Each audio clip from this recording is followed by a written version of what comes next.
in a few years' time. There are many things that cannot be seen with bare eyes. That many things that we were discussing before, that many things that escape for someone that's not initiated. So if I really want to do something, I have to emerge into this. I have to dedicate, to consecrate all my energy, and then I will learn different ways, different aspects. And this, anything that we start, I think could bring us to spirituality. Yet we need a lot of work, but work done with passion. Without passion, nothing can be done to have nothing that can reach a true meaning in life. In my opinion, to reach spiritual wellness, I think we must dedicate time.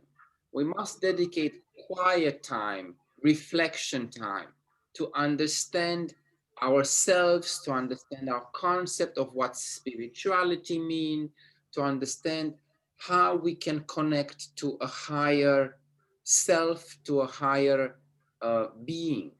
But we cannot do that by just,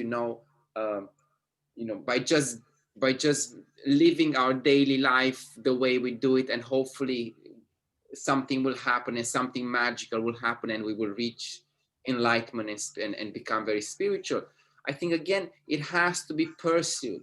It has to be a conscious effort to reach a spiritual self and spiritual wellness. And I believe that quieting down, withdrawing ourselves from the madness of society, of the society around us, is a good way to start. And even if we try to be quiet and to quiet our mind for a minute, 2 minutes, 3 minutes at any time of the day, people who try will realize that it's very difficult not to think about the worldly things that we have to do on a daily basis.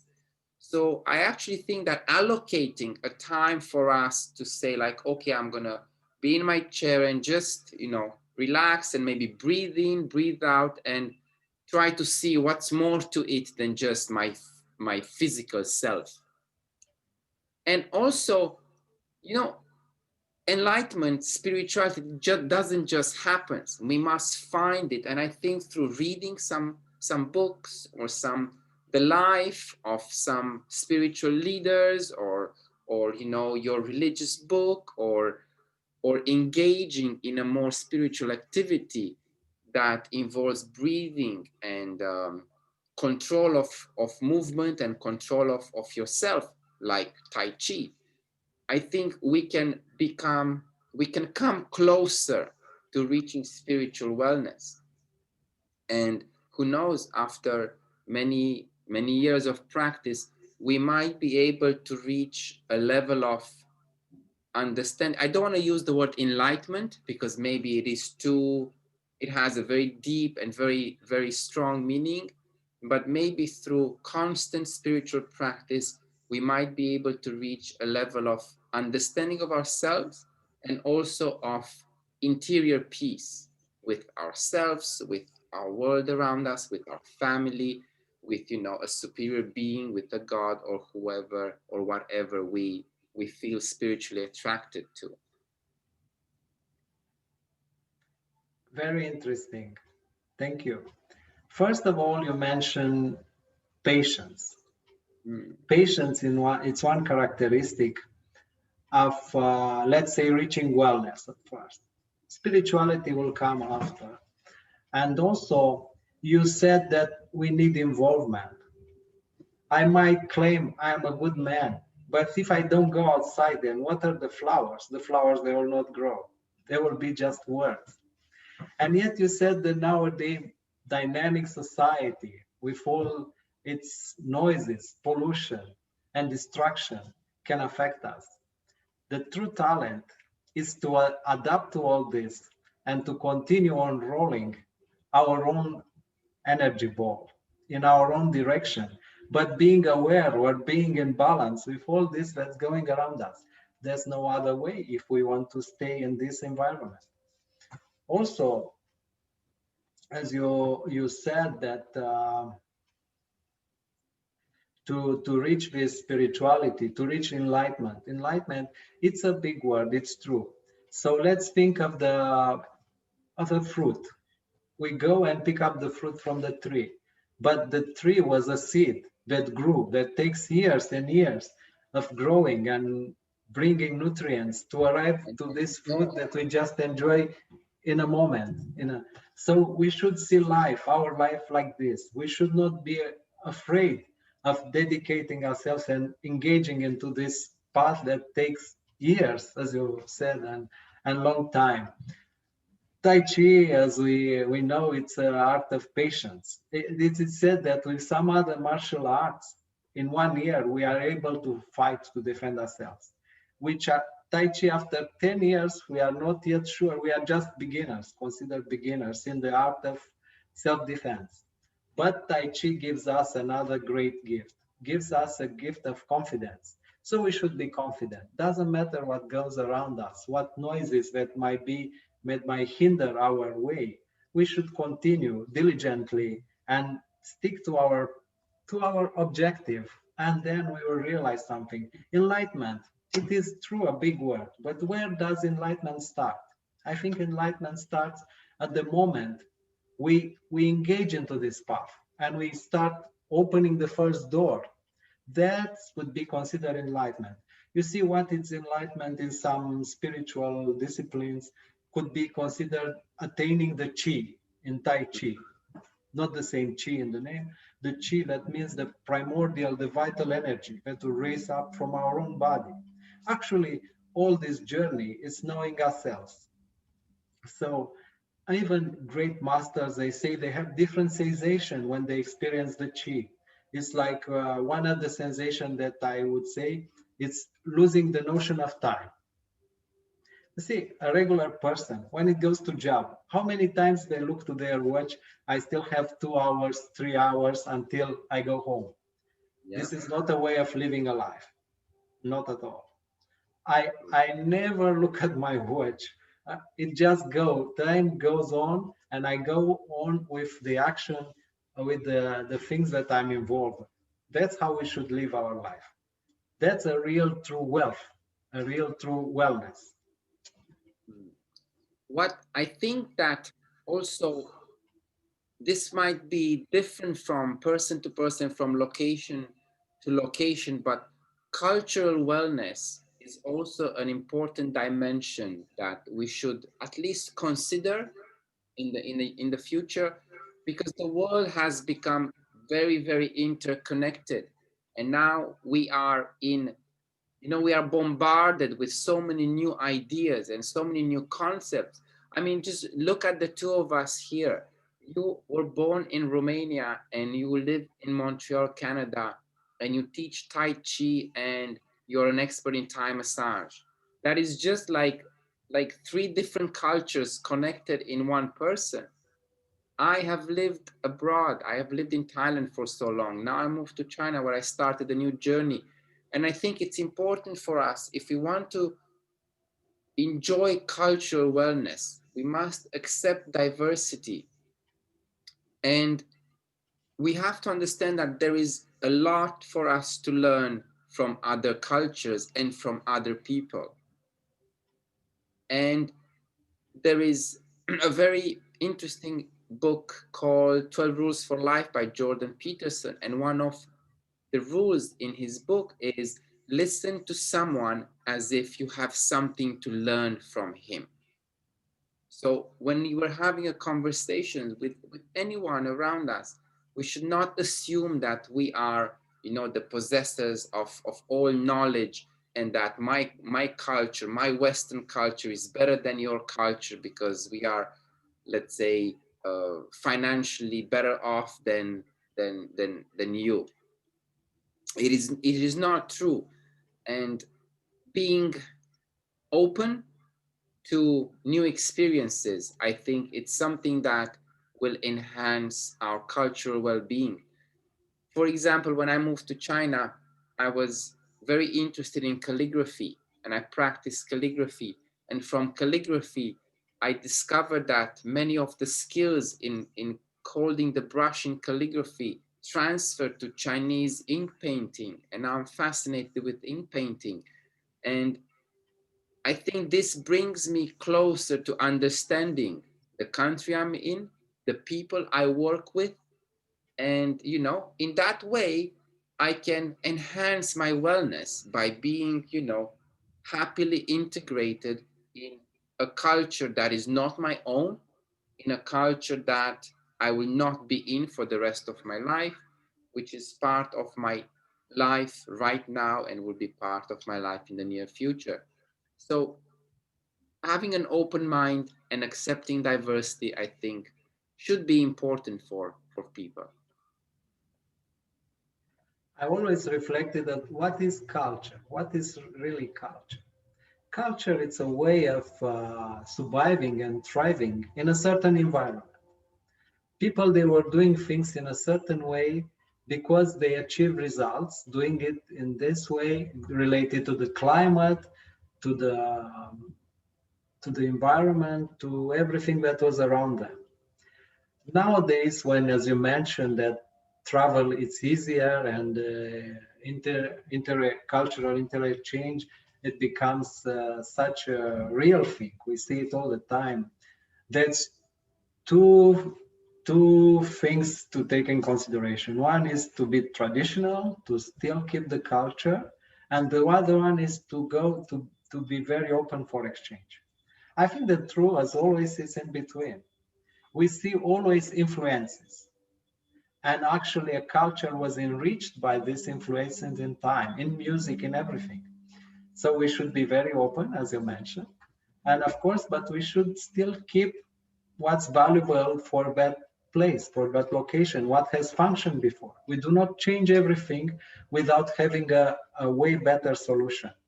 If we will do this and we do not know yet that will happen, that will be maybe a mistake. And we saw many mistakes done. Then a way of what we live now, it's mondialization. I have my questions about this. As I mentioned, we came from Romania and we took different paths. But also we have to be aware that Romania didn't stay the same at all. There's many, many changes there. So everything changes in this one. We should be aware of everything changes and adapt ourselves to to keep the wellness state, to keep this way of functioning very well into life and society. And if we analyze cultures into deep, we will find something that's common to all the culture together. If we get to that point, to that root, to that core of cultures, then we know that that's things that we can apply in each culture, that we can grip that and then continue to grow around that thing. That's what I think. We mentioned so far in these 40 minutes already, many times we've mentioned environment. We refer to the environment during our discussion on culture, on vocation, finances. So how do you see environmental well-being? Environmental well-being is very simple for me. If people, they will do the right thing means, let's say, as a conclusion of all our discussions today, creating a job that's functional, that can be done after 10 years, of course, with changes that can be beneficial for the environment, for us, for the people around us. This will be one aspect. The other aspect of environment is being going into one direction, not changing directions all the time. For me, changing directions, that means pollution, because we engage into one path, we abandon it. We already built something that has been abandoned. We go into another path, we abandon it. So all this abandoning, it's what we see around us. All these debris, they pile up, they suffocate our environment, that eventually the environment, the nature turns around against us. That's what we see. We should not be destructive against nature. We should not base our happiness on destroying the nature. But on contrary, we should join the nature as a mother, nature as a spiritual creator, and then do things, live in symbiosis with nature, managing our own life as species in harmony with nature, and then we will create a friendly environment. Otherwise, the environment will turn against us. There will be much more frictions in the future, and humans, they will be affected more and more. And then they will they will descend from wellness to surviving, and even worse. I think with this current situation with the pandemic, we have seen an exodus from the big cities into smaller cities. And environmental wellness to me was very important when we moved to China. Initially, the school where we are employed at offered us a 2 year contract. And we politely said that we would like to sign only a 1 year contract with the school because we heard so many negative things about the environment of Beijing. And we were shocked to find out that when we actually arrived in Beijing and we lived in Beijing, in a year's time, we had just a very few very bad days of pollution, but mostly throughout the year, we had a very, very good, non-polluted environment. And I am a big fan of big cities. I lived in Bangkok for 15 years, and Bangkok is just madness. Bangkok. It's crowded, it's hot, there's noise pollution, there's air pollution, there's human pollution, and it's such a harsh, I believe, environment to live in. And when we moved to Beijing, we realized that life in Beijing was, compared to Bangkok, was much more environmentally friendly than what we were used to in Southeast Asia. Just to give you one example, when you go on the street, there is very limited noise pollution coming from cars. And actually, when you cross the road, you need to be very careful to look left and right because the buses are all electric and you don't hear the bus coming. So I believe choosing our environment, if we live in a big city, we need to be aware that these stressors, pollution is a stressor, noise pollution is a stressor, human pollution, many people in the underground is a stressor. And how will this affect our well-being? It is important to analyze when we make the decision to stay in a big city, to move away from a big city, to move to a big city. So there are many benefits and many downsides of living in a big city, but at the same time, there are so many opportunities which we cannot ignore, right? So I think I will remain for the rest of my working life a big fan of big cities. And I have to say that apart from the cold, Beijing is a lovely place to be in. I totally agree with you. I've been in Beijing, yes. I like it very much. Beijing, yes. It's a wonderful city. Let's move on to relational well-being. I think it is one of the pillars of well-being. It is a very important dimension that we must get right to enjoy a fruitful and a fulfilling life. But unfortunately, from what I've seen, and I've seen this happening both online and in real life, and with my students and with my colleagues, the world seems to live with with this with this impression that online friends are true friendships, and we live for likes and for hearts and for engagement and for comments from strange people, from random people we've never even met. I think we should, in 2021, we should make our focus to have fewer friends but real friends. I think having just a few friends, it is more beneficial than having 6,000 friends, let's say, on Facebook, or followers on Instagram who appreciate your. No, the limit on Facebook is 5,000. All After right. that, you cannot have more. There you go. There you go. So I do acknowledge the fact that online communities are very important, and they can offer support. But in my opinion, relational wellness, relationship wellness has to be personal. And for that, we have to take time to build such a relationship. It takes time to build a friendship. It takes time to make someone understand who you are, and at the same time to understand who they are. Because a real friend is someone who can listen to you and can be happy for you when you have great news to share. And at the same time, a good friend is a person who who can offer a shoulder to cry on, and can just be a comforting human being. You don't have to always live a lifestyle of parties and like extreme friendships.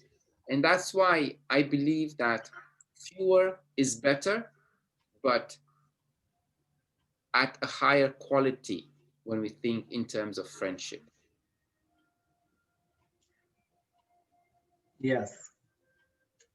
Well, you see, most of the relations built by humans are based on emotions. They are more likely to fail. And then we should understand life itself, life nature. Nothing is eternal. Most of the things, they last just a brink if we consider the history of our planet, of universe. So we should be very realistic that we are not here forever. Relations are not here forever. And relations happens in certain circumstances. If the circumstances change, more likely that the relation will change. Also, you mentioned a true friend. A true friend, it's a friend with whom we have mutual benefit. We have a mutual exchange. We offer something and we have something in return.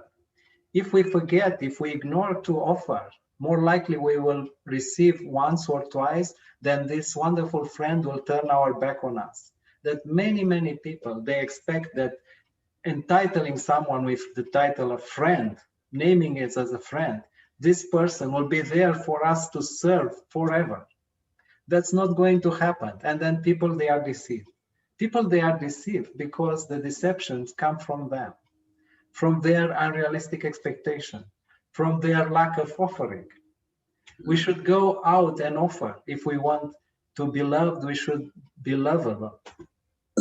That's the simple facts of. I have nothing against online friends. That could be admirable person we can know, as well as in-person friends. But as you said, that's very true. If we will try to make 1,000 friends, we will try, it's like running in 10 directions. We have a saying, running after two rabbits, catching none, or something like this. So it's like that. We should be aware of what we want. We should create friendship that goes accordingly with our personality, with our life, with our activity. If we try to be a friend with Madonna, that will likely never happen. We run after a star that only shines there in the sky, unreachable. So this is actually very simple if we put our mind into it. But if we think only with emotions, as I said, it's not going to happen the way we like, and we will be only deceived and frustrated. So we should keep positive thinking, constructive thinking, and then things will go smoothly in the direction we like, even with relation, with everything. That's the whole, these things together are wellness. Mm. The second last dimension of wellness that we will talk today about is physical wellness. And I believe both you and myself, I think among the two of us, we have a lot of knowledge and understanding of what physical wellness means and of the importance. So how would you summarize your understanding of what it means to be physically well, and how to prepare yourself for a future in which your physical wellness should take priority? I could name three things here. First of all is health. Without being healthy, there's no, our physical thing could disappear. Second, it's, you see, we mentioned Tai Chi. So even someone that will practice a correct form in a certain way, in their teacher way, it might not go smoothly because we have to adapt everything we do to our own particularity, to integrate this with with ourselves. Ourselves, we should be in harmony. And then we have to understand that doesn't matter what we do. That's always something more. That's always something very hard to achieve physically or intellectually. So we should be in peace with what we are. If we reach a certain state of health, if we get to adapt ourselves to our activities in a very harmonious way, then we should be in peace and we should have a relaxed mind that we're doing the right thing. We should be positive, and we understand that the progression comes smoothly with patience, as we said, and this will be a good way of keeping a physical, of course, also about physical wellness. I could say that moderation in all the pleasures that we expect from our physical dimension. It's a good way of managing it, and we should take very wise, very conscient decisions in what we eat, in how we conduct ourselves in a certain situation that involve all the physical aspects. If we want to maintain this state of balance, health, yes. If I were to give just one aspect of physical wellness that people should focus on for next year, would be to do some sort of activity on a daily basis. I know there is a trend, go to the gym 3 times a week, do at least 20 minutes of cardio every 3 days. But I believe that that becomes kind of forced. If we engaged in a physical activity on a daily basis, it would become a habit. And here it could be anything. It could be, okay, today instead of taking the lift, I will take the stairs. That is a physical activity you're engaging in that you usually don't engage in with. For example, if you're young and uh, well-bodied, you're able-bodied, you could just do a few push-ups. 10 push-ups would be better than doing none. I really believe that people should just be more physical in their daily lives than they are right now. And that would increase our wellness tremendously, and most importantly, could create a habit of engaging in a physical activity on a daily basis. Yes, most of the exercises that you mentioned, and they were created, they were made to increase our productivity, the way things happen in a working field, let's say. This not necessarily means to reach the dimension of wellness into physicality.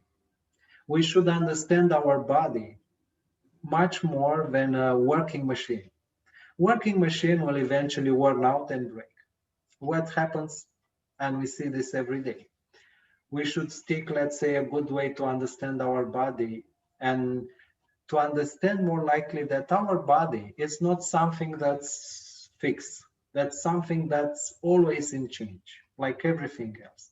So for this, we should learn a little bit of yoga, or the yoga philosophy of life. We should go to study a little bit of Tai Chi or Qigong, things that really show the true nature, which is the adaptability of our body. Our body tends to adapt to many factors.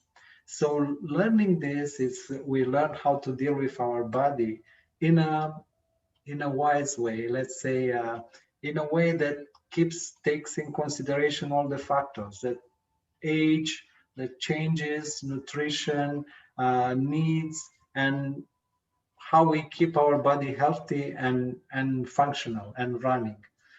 Um, yes, we should understand that everything that's trendy, it might not be necessarily good for us. We should, if we really concerned with our health, with how our bodies function and how we should improve it, we should dedicate more time, and we should adjust our activities, our life, to a health state of ourselves. This also means knowing ourselves. So it's a dual learning. It's as I say in Tai Chi, it's a method of learning and teaching in the same time. We become teachers and we become students in the same time. That's how we should see our physicality. If we really like to to keep a certain state of well-being, physical well-being, it includes health, everything, health, good condition. To these traditional dimensions of well-being, I would like to add a 10th one, which is technological well-being.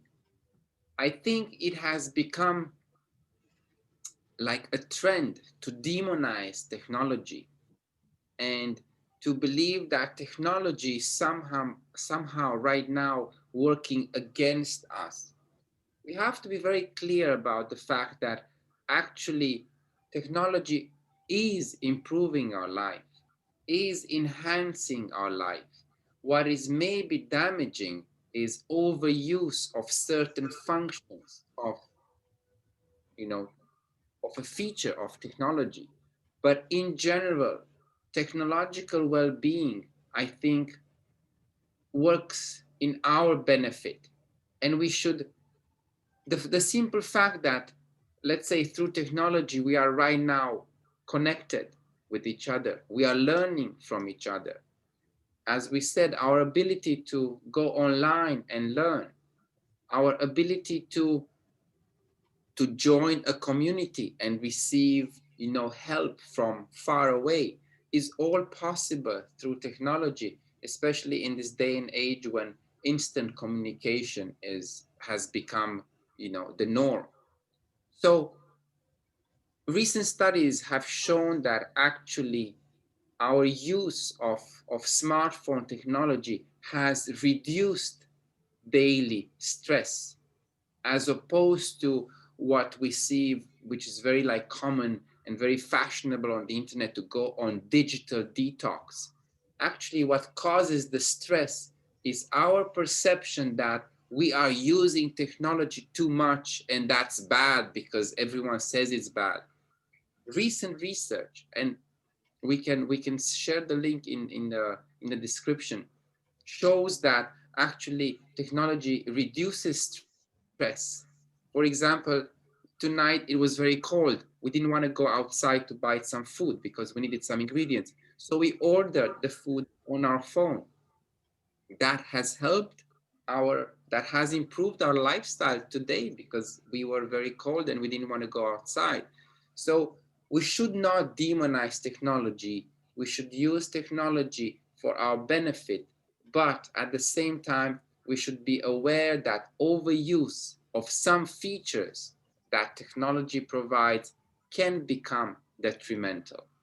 What are your thoughts on technology? And after that, let's come up with a conclusion to our show today. Yes, very good. You see, you mentioned technology. Well, people, they do not understand that everything is technology. We ourselves are a technology. We ourselves are a machine. It's some form of energy that animates this machine. Otherwise, if we take the energy away, this machine will be inert and more likely transform in something else that will be nutritional for the plants and and for the planet. So we should understand that everything is a machine. Everything was created by a model. That's I was thinking just the last few days about the Tesla cars, which are highly inventive, innovative because they use electricity. As you mentioned in Beijing, the buses with electricity. You see, electricity, let's say, if copying our body, the ancient car with combustion, they were copying the digestion process of combustion. Nowadays, electricity is, as people, they evolve, they realize that this nervous system is based on electricity. So it's much more evolved idea. So technology actually, it's a way of seeing our evolution. It's a way of our transformation.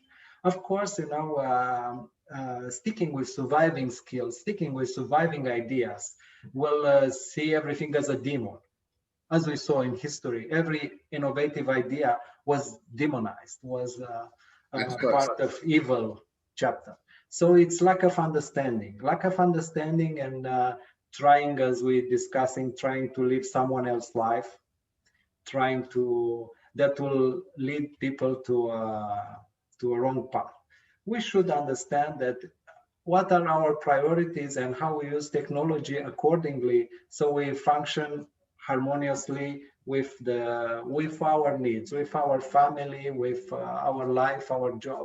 And then if we use this kind of measure of moderation, we will be just fine. It's very simple, actually. True, true. So how would we conclude our discussion? What's the most important takeaway? How should we plan our wellness for 2021 in just a few sentences? Uh, for me, it's awareness of what we do and where we are going on our path, and sticking with it, doesn't matter what, finding solution, being innovative, that will never fail. I totally agree. And apart from awareness, I would say that taking conscious action towards achieving any of these dimensions is very important. Rationalizing why you're doing it, giving it time, setting aside time, realizing that some things will take longer than others to achieve, and realizing that we all have our strengths, and people should not feel, disappointed that, oh, there are so many dimensions I need to work on. I'm pretty sure that everyone right now has 3, 4 dimensions of well-being that they're already, have reached a very good, stable level. So from here, we can build on and then improve our other dimensions of well-being, which we can, take further and make sure that we live a good constant life.